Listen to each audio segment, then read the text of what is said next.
हमारे राम आ गए हैं।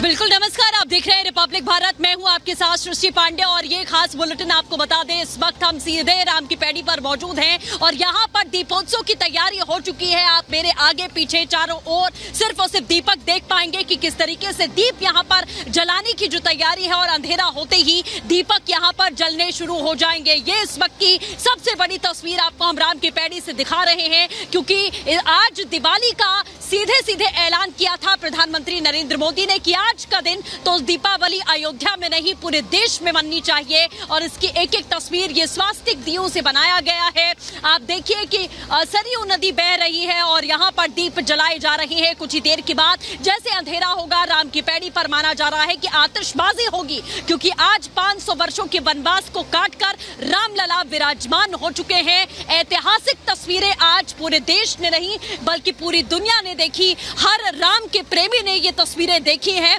और इसी की एक बानगी है कि अब दीपोत्सव की तैयारी है, यानी कि आज का दिन दिवाली के तौर पर मनाया जाएगा और पूरे देश में हर घर में ऐसे ही दीपक जलाए जाएंगे। एक एक तस्वीर हम आपको दिखा रहे हैं, लेकिन 500 वर्षों के संघर्ष के बाद कैसे रामलला विराजित हुए हैं, किस तरीके से आज प्रधानमंत्री ने पूरी विधि को संपन्न किया है और उसके बाद क्या कुछ कहा है, आज के पूरे दिन पर, ऐतिहासिक दिन पर आपको एक खास रिपोर्ट दिखाते हैं।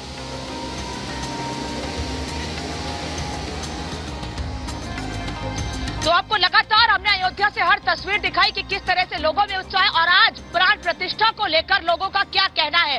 पूरे अयोध्या की तस्वीर बदली हुई है, अयोध्या नगरी बदल गई है। जो यहाँ के रहने वाले हैं, जो लोग बाहर से आए हैं, वो लगातार यही कह रहे हैं कि अब अयोध्या सही मायने में राममय हुई है और लोग ये कह रहे हैं कि त्रेता युग में वापसी हो गई है। अब ऐसा एहसास हो रहा है कि जब प्रभु श्री राम 14 साल का वनवास पूरा करके वापस लौटे थे, तो इसी तरह का माहौल रहा होगा अयोध्या में। आज जो तस्वीर अयोध्या में सामने आई है, कौन कौन से मेहमान अयोध्या पहुंचे हैं और क्या कहना था लोगों का, कितना उत्साह रहा लोगों में, इस रिपोर्ट में देखिए। आगमन आगमन आगमन हुआ है राम आगमन, खिली घड़ा खिला गगन, महक रहा भुवन भुवन। स्वर्ग सा सजा धाम, पधारे श्री राम। उठो चलो छुओ चरण, झुका के सर करो नमन, करो नमन, करो नमन, करो नमन। अवधपुरी में जोश, श्री राम नाम का जय घोष। जय श्री राम।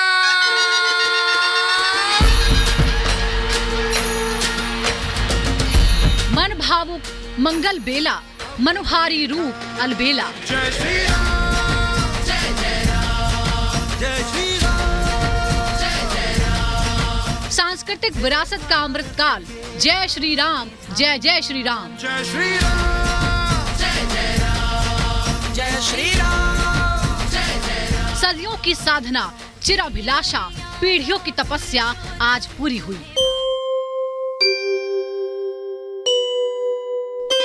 श्री राम, श्री राम। ये वो तस्वीर है जिसने आज इतिहास लिखा। हाथों में छत्र और अंग वस्त्र के साथ प्रधानमंत्री मोदी समूचे सनातन संस्कृति के बिंब के रूप में, कर्तव्य परायण स्वरूप में, धर्म परायण स्वरूप में, 140 करोड़ देशवासियों के प्रतिनिधि के रूप में, तेज, तप और तपस्या के पर्याय के रूप में, भारत भारतीयता के अग्रदूत के रूप में, सनातन संस्कृति के ध्वजवाहक के रूप में गर्भगृह में प्रस्तुत हुए।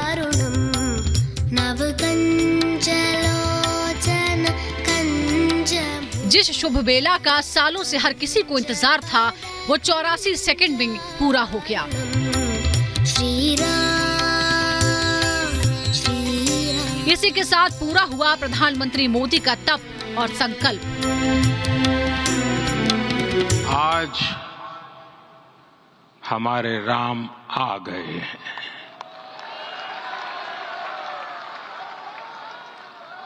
सदियों की प्रतीक्षा के बाद हमारे राम आ गए हैं।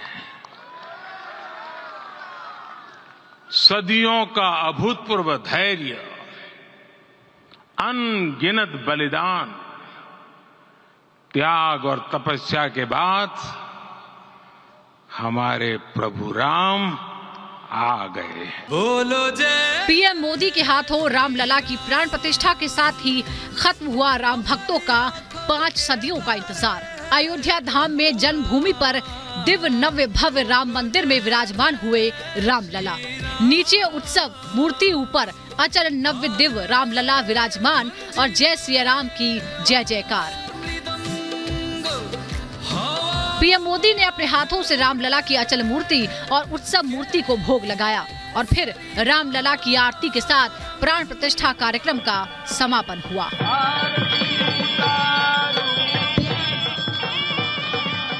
मैं आज प्रभु श्री राम से क्षमा याचना भी करता हूं। हमारे त्याग तपस्या में कुछ तो कमी रह गई होगी कि हम इतनी सदियों तक ये कार्य कर नहीं पाए। आज वो कमी पूरी हुई है।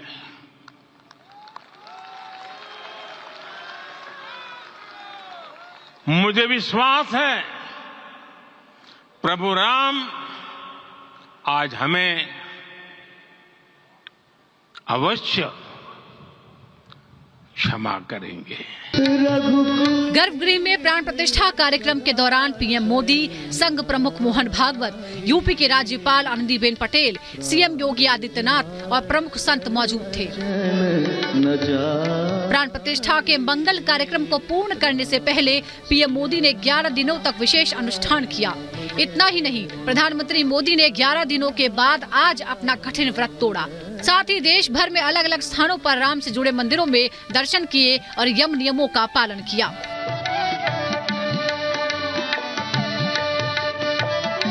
गोविंद देव गिरी महाराज ने पीएम मोदी की तुलना छत्रपति शिवाजी महाराज से की। उन्होंने कहा कि पीएम मोदी ने खुद अनुष्ठान की नियमावली मांगी। 3 दिनों के उपवास की जगह पीएम मोदी ने 11 दिनों का उपवास रखा।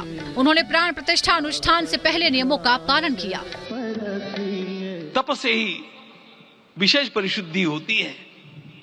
आज मुझे आपको बतलाने समय अंतःकरण गदगद होने की अनुभूति हो रही है। मैंने तो कहा था, हम लोगों ने महापुरुषों से परामर्श करके लिखा था, आपको केवल 3 दिन का उपवास करना है। आपने 11 दिन का संपूर्ण उपोषण किया। हमने 11 दिन एक भुक्त रहने के लिए कहा था, उन्होंने अन्न का ही त्याग कर दिया। संघ प्रमुख मोहन भागवत ने कहा कि आज अयोध्या में रामलला के साथ भारत का स्वर लौट आया है। पूरे विश्व को त्रासदी से राहत देने वाला एक नया भारत खड़ा होके रहेगा। पीएम को जितना कठोर व्रत करने को कहा गया था, उन्होंने उससे कहीं ज्यादा कठोर व्रत किया। वो तपस्वी हैं।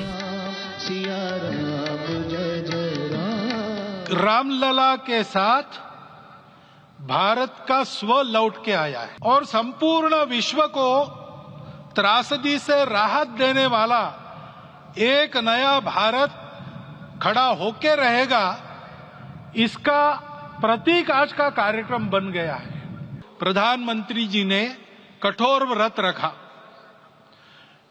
जितना कठोर व्रत रखने को कहा था, उससे कई गुना अधिक कठोर व्रताचरण उन्होंने किया। मैं जानता हूं वो तपस्वी है ही। प्राण प्रतिष्ठा के मंगल अवसर पर उत्तर प्रदेश के मुख्यमंत्री योगी आदित्यनाथ ने कहा कि रामलला सिंहासन पर बैठ रहे हैं। भारत को इसी दिन की प्रतीक्षा थी। रामलला की छवि बिल्कुल वैसी है जैसी तुलसीदास ने कहा था। भाग्यवान है आज की पीढ़ी जो इस पल की साक्षी बन रही है। आज रघुनंदन राघव रामलला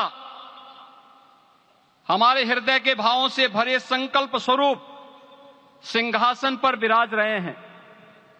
भारत को इसी दिन की तो प्रतीक्षा थी। अलौकिक छवि है हमारे प्रभु की, बिल्कुल वैसे ही जैसे तुलसीदास जी ने कहा, मेरे राम राम मंदिर के शिलान्यास से लेकर रामलला की प्राण प्रतिष्ठा तक पीएम मोदी ने हर राम भक्त के संकल्प को पूरा किया, जिसके पूर्ण होने का ख्वाब 5 सदियों से अधूरा था। आज अयोध्या राममय है, आनंदमय है और रामलला विराजमान है। Bureau report, Republic Bharat.